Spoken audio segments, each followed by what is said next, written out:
PFBR यानी कि prototype fast breeder reactor, जो कल्पाकम में हाल ही में क्रिटिकल हुआ है, उसे क्रिटिकल होने के बाद पावर ऑपरेशन पे अभी तक क्यों नहीं ले गए हैं, क्यों नहीं वो 500 मेगावाट इलेक्ट्रिक जिसके लिए वो डिज़ाइन किया गया है वो क्यों नहीं चला रहे हैं हम लोग, उसके बारे में नॉर्मली आपके मन में विचार जरूर आता होगा कि ये इतना सारा डिले क्यों किया जा रहा है। तो आइए इसके बारे में थोड़ा विस्तार से समझते हैं। दोस्तों, रिएक्टर क्रिटिकलिटी एक ऐसी प्रक्रिया होती है जिसको आप समझने के लिए मैं आपको एक एग्जांपल दे सकता हूं। जब बच्चा पैदा होता है तो आप उसे पैदा होने की इमीडिएटली बाद घर नहीं ले जा सकते। बच्चा का पैदा होना न्यूक्लियर रिएक्टर क्रिटिकल होने के बराबर आप समझ सकते हैं। न्यूक्लियर रिएक्टर क्रिटिकल हो गया, इसका ये मतलब नहीं है कि आप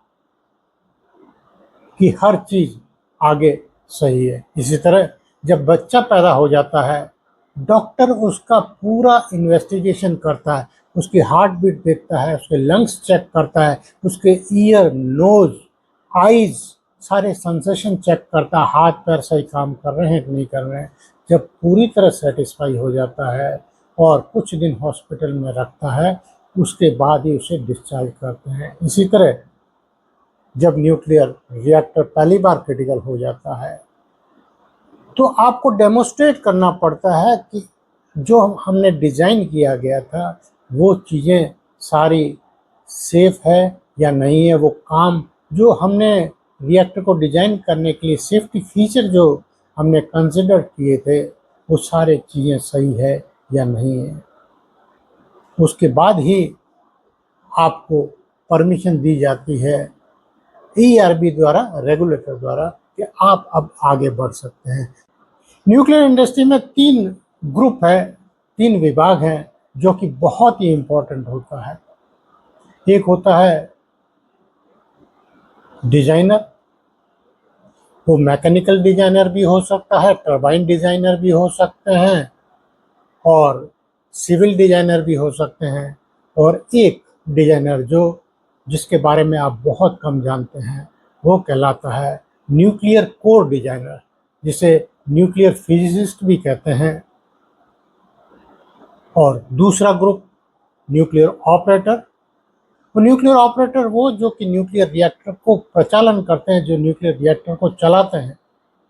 और तीसरा जो कि सबसे इम्पोर्टेंट होता है वो कहलाता है रेगुलेटर, यानी कि जो आपको परमिशन देता है कि आप न्यूक्लियर रिएक्टर को चला सकते हैं या नहीं चला सकते हैं, या आपको इसके लिए क्या क्या चीज़ें हमें प्रूव करके देनी पड़ेगी। हमारे इंडिया में AERB यानी कि एटॉमिक एनर्जी रेगुलेटरी बोर्ड वो विभाग है जो कि ये परमिशन आपको देता है। तो आइए अब हम आगे विस्तार से समझते हैं कि क्या क्या प्रक्रियाएं निभानी पड़ती है, तब जाके न्यूक्लियर रिएक्टर को आप पावर ऑपरेशन पे ले जा सकते हैं या उससे इलेक्ट्रिकल जनरेशन कर सकते हैं। अब आपने न्यूक्लियर रिएक्टर को क्रिटिकल कर लिया, और क्रिटिकल करने के बाद अब रेगुलेटर आपसे पूछते हैं कि आप प्रूव कीजिए कि आपका रिएक्टर सेफ है। तो ये सारा चीज़ जब प्रूव करने की ज़रूरत होती है तो वो कहलाता है लो पावर फिजिक्स एक्सपेरिमेंट। तो आइए लो पावर फिजिक्स मेजरमेंट क्या होते हैं उसके बारे में थोड़ा और विस्तार से समझते हैं। आपने जब रिएक्टर कोर को डिजाइन किया तो उसमें आपने सबसे पहले जो डिजाइन किया जाता है प्रोटेक्टिव सिस्टम यानी safety system. Normally 2 safety system होते हैं, SDS-1 शटडाउन सिस्टम 1 और शटडाउन सिस्टम 2। दोनों ही बिल्कुल इंडिपेंडेंट होते हैं और दोनों ही फास्ट एक्टिंग होते हैं। तो आपको ये प्रूव करना पड़ता है कि ये शटडाउन सिस्टम जो आपने डिजाइन किए हैं, ये इसकी टोटल जो नेगेटिव रिएक्टिविटी कोर में देगा वो उतनी है जितने की हमारी रिक्वायरमेंट है और जितना आपने कैलकुलेट किया था, नंबर 1। नंबर 2, आपको ये भी डेमोस्ट्रेट करना पड़ेगा कि ये जो नेगेटिव रिएक्टिविटी देंगे वो इतनी फास्ट होनी चाहिए कि रिएक्टर पावर को बढ़ने की संभावना बिल्कुल ही शून्य हो जाए। तो ये दोनों चीज़ें आप पहले डेमोस्ट्रेट करते हैं और ये भी बताते हैं कि दोनों सिस्टम बिल्कुल इंडिपेंडेंट हैं, एक फेल हो जाएगा तो दूसरा आ जाएगा, और इस तरह आपको डेमोस्ट्रेट करना पड़ता है। ये होती है पहली चीज़। उसके बाद रेगुलेशन, यानी रिएक्टर का रेगुलेशन जो आप कर रहे हैं उसमें एडजस्टर रॉड, एब्जॉर्बर रॉड और कंट्रोल रॉड, अलग अलग रिएक्टर में अलग अलग नाम दिए जाते हैं, तो नॉर्मली कंट्रोल रॉड कहते हैं। इन कंट्रोल रॉड का मूवमेंट से कितनी नेगेटिव रिएक्टिविटी मिलेगी और या कितनी पॉजिटिव रिएक्टिविटी मिलेगी वो आपको डेमोस्ट्रेट करनी पड़ती है कि मैंने, और इनकी स्पीड को इस तरह बनाया जाता है कि एक स्टेप में आप ज़्यादा पॉजिटिव रिएक्टिविटी ना दे पाए, इसलिए ये चीज़ भी आपको डेमोस्ट्रेट करनी पड़ती है। साथ में इन कंट्रोल रॉड की टोटल वर्थ कितनी है उसको भी स्टेप बाय स्टेप में कैलिब्रेशन किया जाता है। और फिर इसके बाद टेम्परेचर कोएफिशिएंट, मतलब जिस तरह यदि टेम्परेचर मेरा बढ़ जाए कोर का तो कूलेंट का टेम्परेचर भी बढ़ेगा। ये कूलेंट का टेम्परेचर बढ़ेगा तो आपको ऑटोमेटिकली ब्रेक का ये काम करें।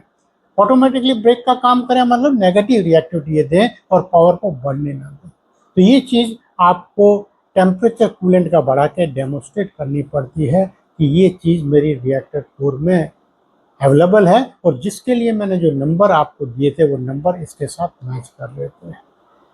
इस तरह सीरीज ऑफ एक्सपेरिमेंट किए जाते हैं, और जो नंबर जनरेट किए गए थे जब रिएक्टर कोर को डिजाइन किया गया था और ERB को बताया गया था आप हमें परमिशन दीजिए, हमने सारी कैलकुलेशन कर ली है, तो वो नंबर सारे आपको वेरीफाई करवाने पड़ते हैं कि आपने जो नंबर जनरेट किए थे जिसके बेस पे आपने हमें परमिशन दिया था वो सही है या नहीं। इसीलिए इन एक्सपेरिमेंट की आपको ज़रूरत पड़ती है जिससे कि आप ये डेमोस्ट्रेट कर पाएँ इंडिपेंडेंट रेगुलेटर को कि जो डिज़ाइन हमने किया है वो बिल्कुल सेफ है और हम इसको चला सकते हैं। तो साथियों, मुझे लगता है कि अब आपको समझ में आ गया होगा कि न्यूक्लियर रिएक्टर को डिज़ाइन करना कितना मुश्किल है, इसको चलाना और कितना मुश्किल है, और इसके एक एक चीज़ को वेरीफाई करना कितना डिफ़िकल्ट है, लेकिन ये सब काम न्यूक्लियर इंडस्ट्री में किया जाता है। आशा है कि आपको अब समझ में आ गया होगा कि रिएक्टर क्रिटिकल होने और पावर ऑपरेशन में इतना क्यों गैप दिया जाता है।